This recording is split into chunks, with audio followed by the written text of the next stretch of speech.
Alhamdulillahirabbil alamin arrahmanir rahim maliki yaumiddin. Shalatu wassalamu ala nabiyina Muhammadin wa ala alihi wa sahbihi wasallim ajmain. Rabbi shrah li sadri wa yassir li amri wa hlul 'uqdatam min lisani yafqahu qawli. Allahumma zidna ilman nafi'an wa rizqan thayyiban wa amalan mutaqabbalan. Allahumma faqihna fid din wa alimna ta'wil. Bapak Ibu yang dirahmati Allah, alhamdulillah kita bisa bertemu lagi di masjid kita ini, dan insyaallah malam ini kita mulai kajian akidah kita. Jadi pendahuluannya udah banyak, maka kita masuk ke kajian akidah. Dan kitab akidah yang sudah saya susun atau saya kumpulkan itu ada 19, dan panjenengan di sini itu mendapatkan urutan yang keempat. Jadi akidah Sufyan Ats-Tsauri dan Masjid Jumber Solo, kemudian akidah Imam Ahmad bin Hanbal dan Masjid Tipes, Imam Al-Muzani dan Kadipiro, hari Imam Humaid dan Riki. Nah, kemudian akidah Imam Al-Kirmani Pulau Ajar kita tentang tadi pun 5 kitab akidah.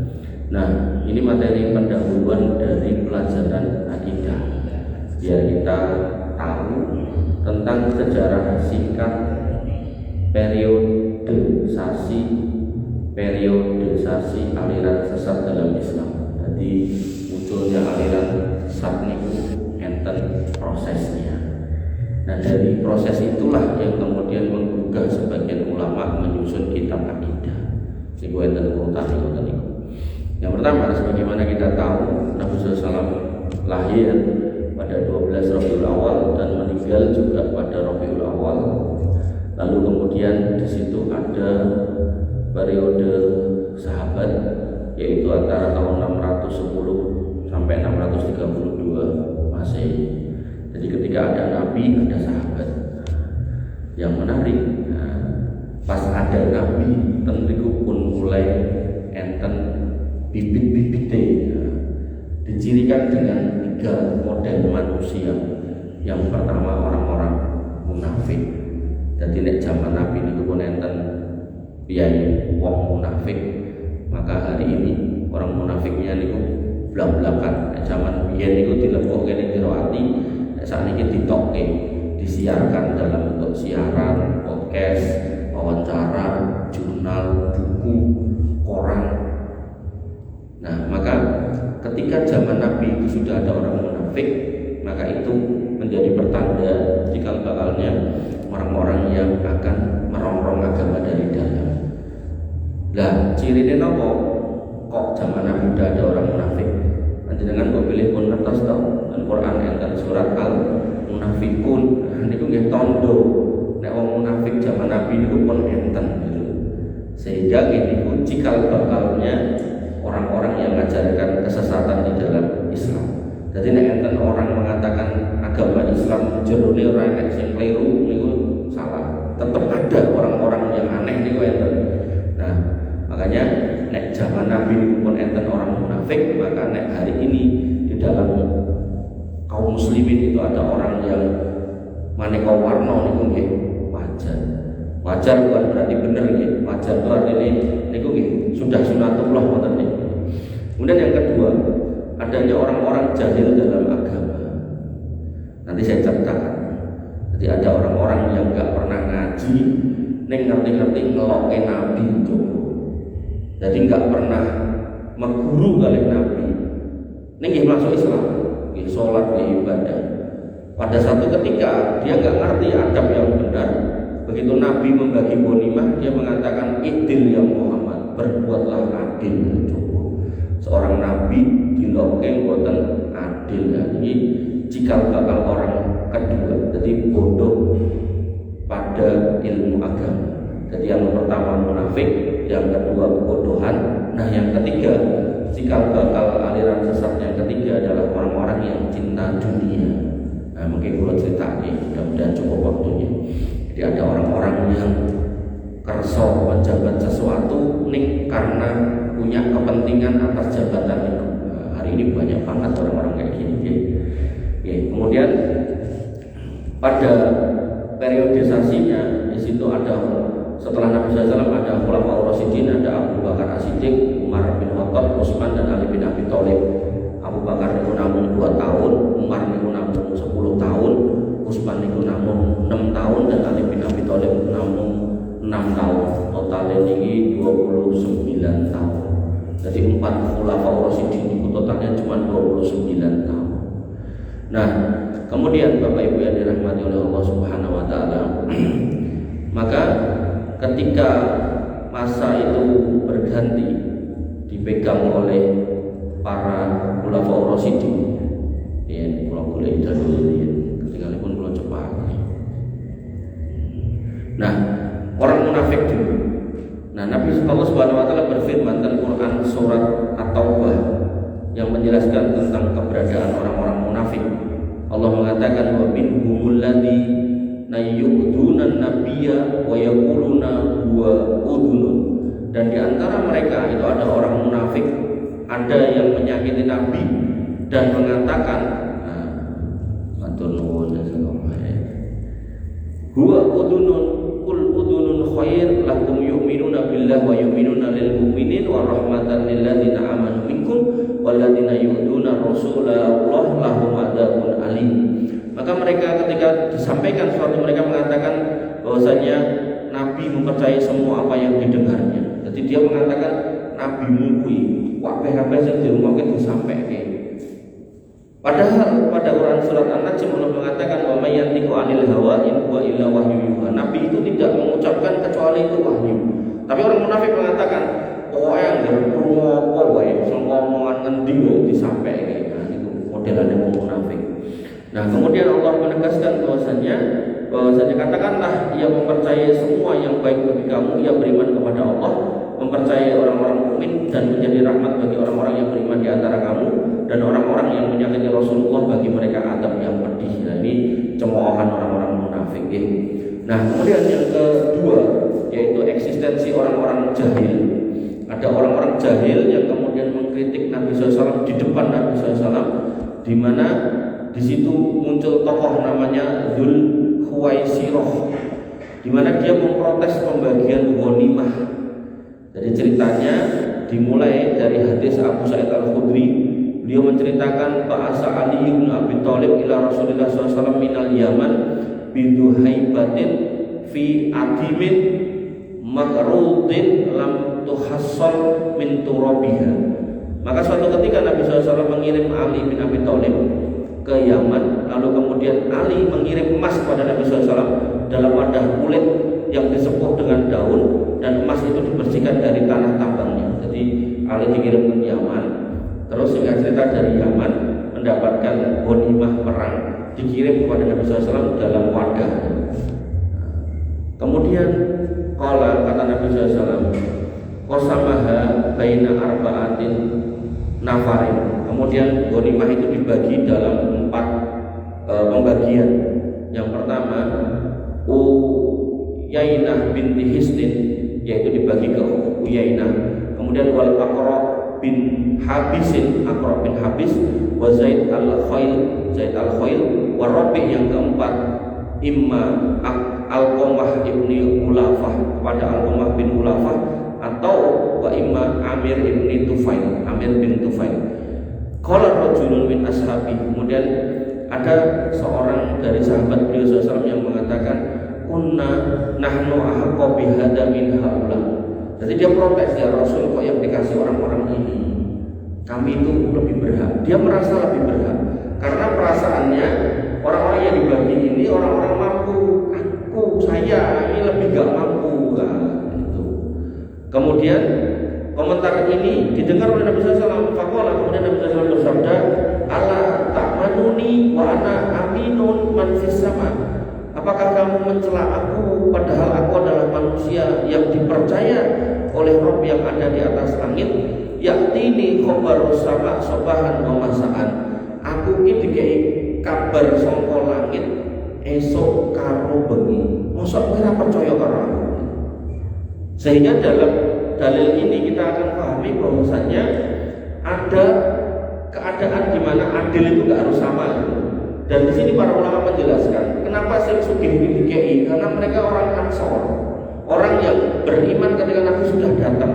Adapun yang nggak punya tadi orang Muhajirin, orang yang merelakan kekayaannya ditinggalkan Mekah, pilih melampah tebing ketika Nabi berarti imannya kan pun saya. Gitu. Nah Nabi kita mengatakan ini kok jane wong sing protes pun meneng. Nah kok tiba-tiba ngadeplah ini.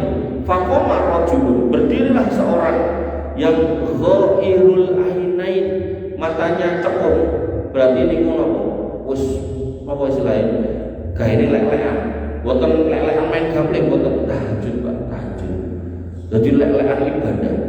Kemudian musriful wajnatain, yang pipinya niku menonjol, jadi saking nek kula kan menonjol mergo lemu niku saking prihatine urip, saking zuhute kempot ngoten niki balungane metungul ngoten.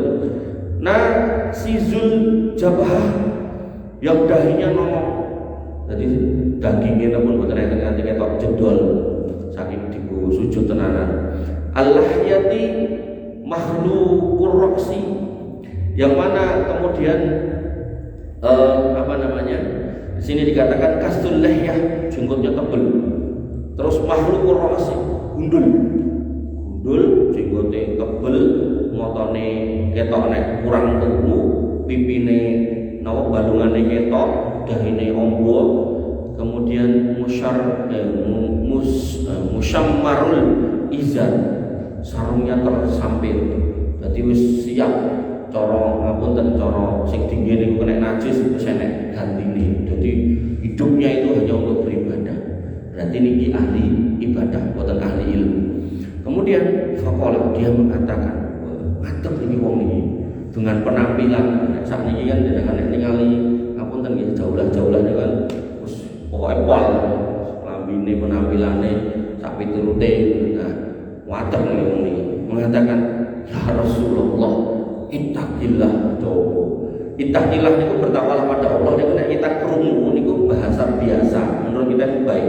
Tapi nek sudah diunekke kepada seseorang, itu menunjukkan orang itu melakukan kesalahan. Takwa marang Gusti Allah. Berarti orang ini dikatakan ini salah. Nek salah itu dosa, nek pengen orang dosa ya bertakwa marang Gusti Allah. Dandan ini bertakwa. Nah, maka di sini dikatakan, ya Rasulullah, ittaqillah. Wah, ketok piye ngono. Kala Nabi sallallahu mengatakan, "Wahillah cilaka kowe," gitu kan. Awalaistu ahaqqu ahlil ardi ayyattaqi Allah. Rumangsamu aku ki sapa? Aku ki penduduk bumi sing paling bertakwa. Jadi perkataan ini bukan kesombongan, bukan. Karena memang ya Nabi sallallahu itu ketika umur belasan itu pun dipendem oleh malaikat, dibelek dodone, terus ditokke atine dikubah. Itu menunjukkan bahwa Nabi itu sudah nggak punya regetan di dalam hati. Itu yang menjadi asas dari ketakwaan. Dok dilokke, ya Rasul takwa gitu. Nabi kaget, iki sapa kok nganti ngelokke aku bertakwa gitu. Kemudian summa walla rajul. Berarti ngoten nggih bukane jaluk ngapura malah nipir lunga coba. Ngerti-ngerti ngelokke digerati sauri, mbok yo ngapura jaluk ngapura mboten malah lunga. Qala Khalid bin Walid. Khalid bin Walid niki pokoke titik-titik gelut wani pokoke. Ya Rasulullah, ya Rasul, izin ala adribu unuqah, pripun nek kula penggal mawon niku kepalanya atau lehernya. Qala kata Nabi sallallahu alaihi wasallam, jangan. La'allahu ayyakuna yusolli. Muga-muga dhek wong salat. Jelas wong salat wong bathuk segala macam menunjukkan wong salat itu. Ini menjadi dalil bahwasanya saelek-elek wong Islam enggak boleh dibunuh. Dan orang Islam yang mau membunuh orang Islam harus izin kepada penguasa. Makanya di sini Khalid bin Walid minta izin kepada Nabi, boten waton napa mateni. Nah, nek sakniki kan boten kadang napa rame sithik langsung piye carane pateni kowe. Nah, ini enggak boleh. Nah, kemudian faqala Khalid, kata Khalid bin Walid. Jadi Khalid bin Walid iki yo jenenge cah enom, darah meledak-ledak, biasa perang. Boten istilahnya boten hampir enggak pernah absen dalam peperangan. Ketika dikatakan ojo mbok ana dek iki wong salat, kata Khalid, wa kam min musallin yaqulu bi lisanihi ma laysa fi qalbi. Berapa banyak orang sholat yang dia itu ngomong tapi omongannya itu enggak sinkron kali hati nih. Jadi kalau itu pengen mengatakan wong munafik kan kathah ya Rasul. Qala Rasulullah SAW, Nabi kemudian menjawab, ini lam umar an angkuba an qulubin nas wala asyqa butunahum. Jadi Nabi menjawab dengan jawaban yang indah, ya Khalid, aku tidak diperintahkan tinggal ngeceki isi hati. Aku ya ora dikongkon bongkari wetenge wong dan ngerti jeroane isine apa.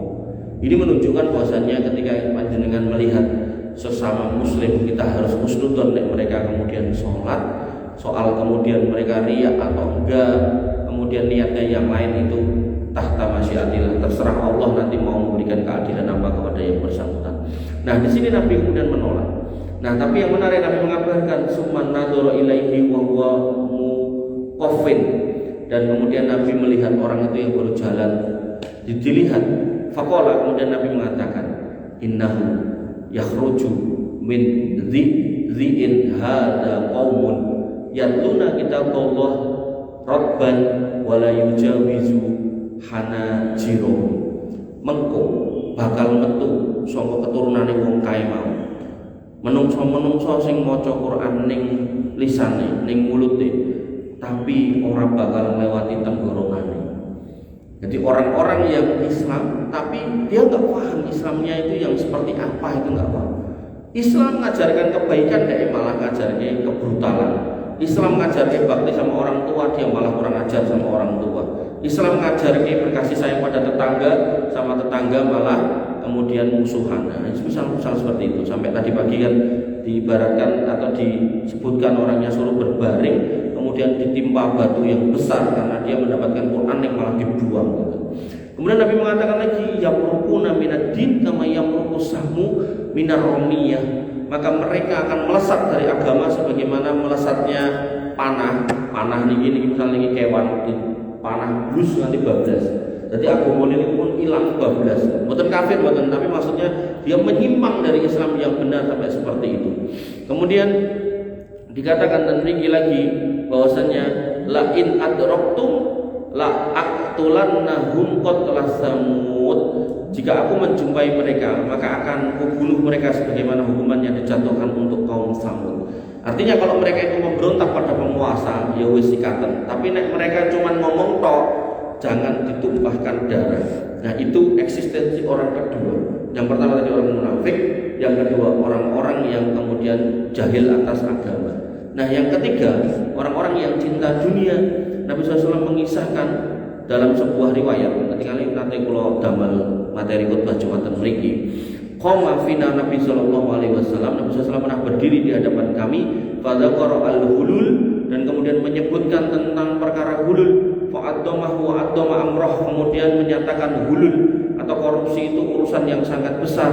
Faqala, kemudian Nabi bersabda, la ulfiyanna ahadakum yaumal qiyamah ala raqabatihi syatun laha tughaun. Maka jangan sampai nanti hari kiamat ada orang yang bawa kambing di lehernya, kemudian kambing itu ngembek-ngembek, kemudian dia minta tolong kepadaku, ya Rasul, aghithni, fa'aqul, kemudian aku mengatakan la amliku laka syai'an qad ablagtuka, aku enggak bisa menolongmu sesuatu apapun karena aku sudah menyampaikan ini semua.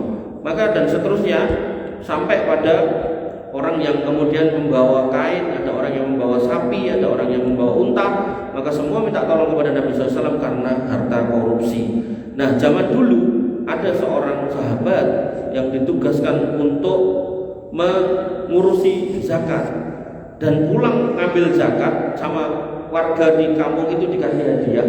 Kemudian dia mengatakan kepada Nabi SAW, ya Rasul, ini zakatnya, terus ini jatah saya, hadiah saya dari kampung itu. Kemudian Nabi SAW naik di atas mimbar dengan mengatakan, ma balul amil nab'asuhu fayati fayaqulu hadzalaka wa hadzali.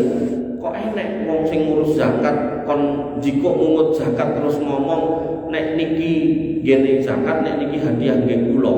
Piye iki ceritane? Fa halla jalasa fi baiti abihi wa ummihi fayanduru ayyuhdalahu amla. kira-kira nek dhek ora mangkat tak kongkon mungut zakat, dhek ning omahe pake apa mboke, apa ya terus dikei hadiah karo warga ning kono mau gitu. Walladzi nafsi biyadihi kata Nabi sallallahu alaihi wasallam, demi yang menggenggam jiwaku di tangannya, la ya'ti bi syai'in illa ja'a bihi yaumil qiyamah yahmiluhu ala raqabatih, maka tidaklah seorang yang diberi hadiah karena pekerjaannya. Jadi ini dalil bahwasanya ketika kita itu sudah bekerja di suatu tempat dan sudah berakad mendapatkan gaji, maka kita nggak boleh menerima hadiah di luar itu. Kalau dalam hukum positif kita namanya gratifikasi, maka kita nggak boleh menerima di luar gaji. Maka di sini dikatakan bahwasanya orang-orang yang mengambil hadiah itu, maka pada hari kiamat nanti dia akan memikul hadiah itu di lehernya. Dan kejadian ini sudah terjadi sejak zaman Nabi SAW. Makanya kalau hari ini orang-orang yang punya kedudukan itu punya prinsip, nek iso dipersulit kenapa dipermudah, nek iso diperlama kenapa dipercepat, nek iso digawe ruwet kenapa digawe gampang, termasuk wani piro dan seterusnya, maka ya kalau sekarang tambah parah ya wajar karena zaman Nabi pun enten. Nah, orang-orang seperti ini menjadi cikal bakal rusaknya agama. Orang munafik, orang jahil, dan orang yang cinta dunia. Kemudian 3 orang inilah yang nanti insya Allah minggu depan kita jelaskan lagi bagaimana cara main mereka dalam memformat masyarakat umat agar kemudian bukannya diluruskan akidahnya malah digawe menyimpang, bahkan kemudian dengan gelar-gelar tertentu seperti Habib dan seterusnya. Bahkan hadisnya itu menunjukkan Nabi mengatakan akan muncul fitnah yang muncul dari kaki-kaki ahli baitku. Jadi bahasanya sudah dari kaki ahli bait, jadi bukan dari orang lain. Jadi orang yang menyatakan diri sebagai ahli bait. Makanya saya itu lihat TV atau medsos bahasanya udah ahli bait. Nek mbahai dulu ngajari tauhid kok malah ngajari kesirikan. Mulai nganti bingung gitu. Terus piye gitu. Kok yo kedelmen wanimen gitu. Dan bener. Intinya nanti orang itu digiring untuk ke kuburan, nyoba-nyoba kuburan, cedak kuburan kok cepake kotakin vaksin gede banget. Dawa kaya napa terbelok, cemplunge mriku begitu rampung acara niku dibuka. Golek kresek mboten cuman diitung kata jenengan ngitung kotak nek Jumat niku kresek jejel-jejelke ngoten niku. Wis ora peduli niku akidah syirik napa-napa ora peduli, pokoke penting sugih iso kawin meneh gitu. Maka wah, Masya Allah, ngeri. Oleh karena itu maka Bapak Ibu yang dirahmati oleh Allah, insya Allah nanti kita sambung. Poinnya malam hari ini saya sudah memulai tentang akidah. Pembukaannya cikal bakal orang-orang yang merusak akidah. Yang pertama orang munafik, yang kedua orang jahil, orang bodoh, dan kemudian yang ketiga adalah orang yang cinta dunia. Dan ini di pembahasan sebelum-sebelumnya sudah saya singgung, jangan sampai kita cinta dunia sampai lupa halal haram, kan walaupun butuh muamalah gini-gini walaupun singkat-singkat. Kemudian dalam bab keimanan kita juga selalu mengingatkan bahwasanya orang munafik itu enggak pernah lolos dari sirat, mesti kecemplung. Maka kita harus kemudian membersihkan keyakinan kita dari anasir-anasir kemunafikan. Artinya jangan sampai kita membenci agama kita sendiri, jangan sampai kita membenci syiar-syiar agama kita sendiri, jangan sampai kita alergi sama rumah-rumah Allah, jangan sampai kita benci sama kaum muslimin walaupun beda ormas, jangan sampai kita harus kemudian memperbaiki itu semua. Beda ormas, mereka saudara kita. Sampai kemarin saya ditanya sama istri saya, wong LDI ini ngafirnya kita, nah kita bagaimana sikap pada mereka? Kita nggak boleh melakukan hal yang sama. Mereka saudara kita, bahkan nek memang mati kita juga diminta untuk membarengi mereka. Tapi nek keluarga mereka retok, ya wis rapopo, itu bagian dari pilihan mereka. Tapi kalau kita secara akidah kita nggak boleh sama kayak mereka. Artinya mereka saudara kita, mereka butuh bantuan kita tolong, mereka tetangga kita serawungi dengan baik walaupun sikap mereka enggak baik kepada kita. Mereka punya tanggung jawab kepada Allah Subhanahu wa taala dan kita juga punya tanggung jawab kepada Allah Subhanahu wa taala. Kemudian yang ketiga munafik pun, yang ketiga orang-orang yang kemudian cinta dunia tadi. Makanya ketika kita terlibat dalam dakwah dalam apapun gitu kan, wabil khusus itu Muhammadiyah, ada prinsip yang menarik, ya, jangan cari hidup di Muhammadiyah tapi hidup-hidupilah Muhammadiyah. Maka kata-kata itu benar-benar meresap pada diri kita, misalkan dengan biaya Muhammadiyah gitu kan. Maka insya Allah kita akan berusaha sekuat tenaga ketika kita berjuang di jalan Allah, apakah melalui ormas ataukah enggak, maka kita akan berusaha untuk ikhlas lillahi ta'ala. Apalagi pernah saya sampaikan hadis tentang 3 orang yang sudah berjihad kemudian sudah ngajarin agama, sudah menjadi korek dan juga sudah infak, tapi kemudian justru dia tidak memanen pahala atas amal-amal yang besar ini, tapi malah bangkrut karena waktu beramal itu meriakkan agar dianggap orang sebagai orang yang hebat, orang yang ahli ilmu, agar dianggap orang sebagai korek dan agar dianggap seorang dermawan, justru malah dicemplungkan ke neraka oleh Allah Subhanahu wa taala. Bapak Ibu dirahmati oleh Allah Subhanahu wa taala, kok pilih mengatakan rupiyin ingkang saged kula aturaken dalam pendahuluan materi tentang akidah. Insyaallah pekan depan kita jelaskan tentang fenomena orang-orang yang menjual agama, agar kemudian kita tidak silau pada slogan, pada nama, tapi kita silaunya pada ilmu dan pada jalan yang benar, bukan pada label, bukan pada merek, tapi pada isinya. Kemasannya baik, tapi kalau isinya buruk, nopo gunane. Syukur-syukur udah kemasannya baik, isinya baik, itu lebih baik. Kurang lebihnya saya